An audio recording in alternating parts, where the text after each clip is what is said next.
Hello student, তোমরা যারা ক্যালকাটা ইউনিভার্সিটির আন্ডারে সেমিস্টার 4-এর ছাত্রছাত্রী আছো এবং তোমাদের ইতিহাস সাবজেক্টটা মাইনর সাবজেক্ট হিসাবে আছে, তোমাদের জন্য আজকে ক্লাসটা খুবই গুরুত্বপূর্ণ।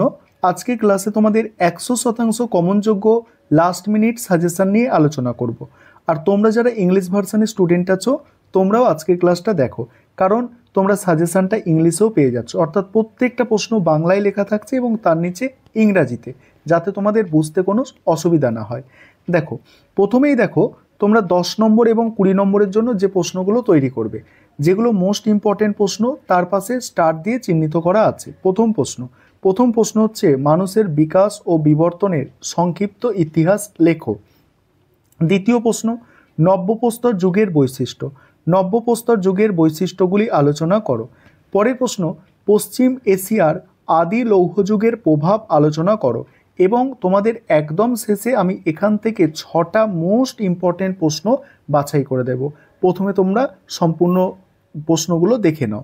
পরের প্রশ্ন আছে, দেখো, প্রাচীন গ্রিসে ট্র্যাজিক নাটকের বিকাশের ধারাগুলি আলোচনা করো।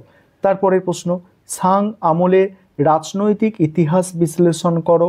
নেক্সট প্রশ্ন, নাগরিকদের প্রসঙ্গ বিশেষভাবে উল্লেখ করে স্পার্টার সমাজ ব্যবস্থা সম্পর্কে একটি নিবন্ধ লেখো।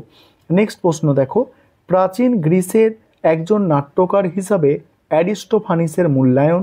নেক্সট, প্রাচীন রোমের দাস ব্যবস্থার উপর টিকা। মানব সভ্যতায় লৌহ প্রযুক্তির আবিষ্কার সংক্রান্ত ঐতিহাসিক বিতর্ক আলোচনা করো। পরের প্রশ্ন, স্পার্টার সংবিধানের প্রধান বৈশিষ্ট্য। নেক্সট, প্রাচীন গ্রিসের পলিসগুলির বৈশিষ্ট্য আলোচনা করো। নেক্সট, প্রাচীন গ্রিসের সমাজ ও অর্থনীতিতে দাস প্রথা কীভাবে একটি স্বাভাবিক বৈশিষ্ট্যে পরিণত হয়েছিল। তারপরের প্রশ্ন, প্রাচীন মিশরের রাজ্যের একটি বৈশিষ্ট্য। প্রাচীন মিশর রাজ্যের সাধারণ বৈশিষ্ট্য কী ছিল। নেক্সট, প্রাচীন রোমের ব্যবসা বাণিজ্য। নেক্সট আছে, দেখো, প্রাচীন প্রস্তর যুগের বৈশিষ্ট্য আর মধ্যপ্রস্তর যুগের বৈশিষ্ট্য।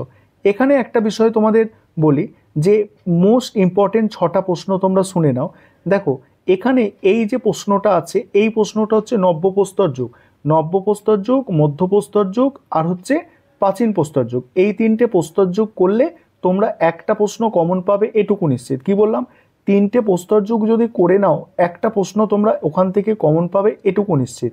তাই এই প্রশ্নটা আমি ওই 6টা প্রশ্নের মধ্যে, মোস্ট ইম্পর্টেন্ট 6টা প্রশ্নের মধ্যে রাখছি না, কারণ এখানে 3টে প্রশ্ন এসে যাচ্ছে অলরেডি। এখানে আমি মোস্ট ইম্পর্টেন্ট যে 6টা প্রশ্ন তোমাদের বলছি, 1 নম্বর প্রশ্ন, এটা 1 নম্বর প্রশ্ন, এবং এখানে 3 নম্বর প্রশ্ন, তাহলে দুটো হলো, দুটো এই 4 নম্বর প্রশ্ন, 3টে হলো, 3টে 5 নম্বর প্রশ্ন, 4টে হলো, তারপরে দেখো 4টে হলো, এবং তারপরে দেখো 4টে, এবং এই একটা প্রশ্ন, 5টা প্রশ্ন হলো। এবং তোমাদের বলবো, ওখানে প্রথমে যেটা দিয়েছিলাম যে নব্যপ্রস্তর যুগ, এই 6টা প্রশ্ন যদি মোস্ট ইম্পর্টেন্ট এই 6টা প্রশ্ন দেখো, অবশ্যই তোমরা উপকৃত হবে। এবং তোমাদের সম্পূর্ণ সাজেশন তো আলোচনা করলাম, কিন্তু তার মধ্যে থেকেও তোমাদের মোস্ট ইম্পর্টেন্ট আমি 6টা প্রশ্ন বাছাই করে দিলাম। তবে তোমাদের বলবো, 3টে যে প্রস্তর যুগ আছে, এই 3টে প্রস্তর যুগ তোমরা দেখে যাও, একটা প্রশ্ন ওখান থেকে কমন পাবে, এটুকু নিশ্চিত। প্রস্তর যুগ থেকে প্রশ্ন আসবেই। এবং এই প্রশ্নটাও এই পশ্চিম এশিয়ায় আদি লৌহযুগ খুব গুরুত্বপূর্ণ, প্রাচীন গ্রিসে ওই ট্র্যাজিক নাটকের বিকাশ দ্বারা খুব গুরুত্বপূর্ণ, এবং 1 নম্বর প্রশ্নটাও খুব খুব গুরুত্বপূর্ণ। এবার দেখো 5 নম্বরের জন্য যে প্রশ্নগুলো তোমাদের তৈরি করতে হবে। 5 নম্বরের প্রশ্ন যেগুলো অধিক গুরুত্বপূর্ণ, সেগুলোর পাশে কিন্তু স্টার দিয়ে চিহ্নিত করা আছে, তোমরা দেখতে পাচ্ছ। প্রথম প্রশ্ন হচ্ছে নিম্ন পুরাপ্রস্তর যুগের ওপর টিকা। দ্বিতীয় প্রশ্ন, প্রাচীন চীনে সাং আমলের রাষ্ট্র ব্যবস্থা আলোচনা করো। পরের প্রশ্ন আছে, পশুপালক যাযাবর বৃত্তি বলতে কী বোঝো। তারপরের প্রশ্ন, প্রাচীন গ্রিসের ঐতিহাসিক থুকিডিডিসের সংক্ষিপ্ত মূল্যায়ন করো। পরের প্রশ্ন, গ্রিক দার্শনিক সক্রেটিসের কৃতিত্ব মূল্যায়ন করো। পরের প্রশ্ন আছে, প্রাচীন স্পার্টায় হেলটদের ভূমিকা আলোচনা করো।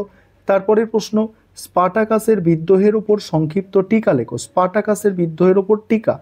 তারপরে প্রাচীন রোমের ব্যবসা বাণিজ্যের সংক্ষিপ্ত বিবরণ দাও। প্রাচীন মিশরের ধর্মভাবনা। নেক্সট আছে, দেখো, প্রাচীন চীনে সাং রাজবংশের আমলে চীনা ভাষার বিকাশ সংক্ষেপে আলোচনা করো। নেক্সট, ঐতিহাসিক হেরোডোটাস সম্পর্কে আলোচনা। প্রাচীন রোমের ধর্ম ঠিক আছে, এবং বাকি প্রশ্নগুলো তোমরা দেখে নাও, এগুলো স্টার দিয়ে চিহ্নিত করা নেই। যেগুলো মোস্ট ইম্পর্টেন্ট 5 নম্বরের প্রশ্ন সেগুলো কিন্তু স্টার দিয়ে চিহ্নিত করা আছে, এবং সেটা প্রথম 10টা প্রশ্নই হচ্ছে সবথেকে গুরুত্বপূর্ণ। দেখো প্রথম 10টা প্রশ্ন সবথেকে গুরুত্বপূর্ণ, এবং আরও গুরুত্বপূর্ণ বললে প্রথম 8টা হচ্ছে তার থেকেও গুরুত্বপূর্ণ। এই ছিল তোমাদের সাজেশান।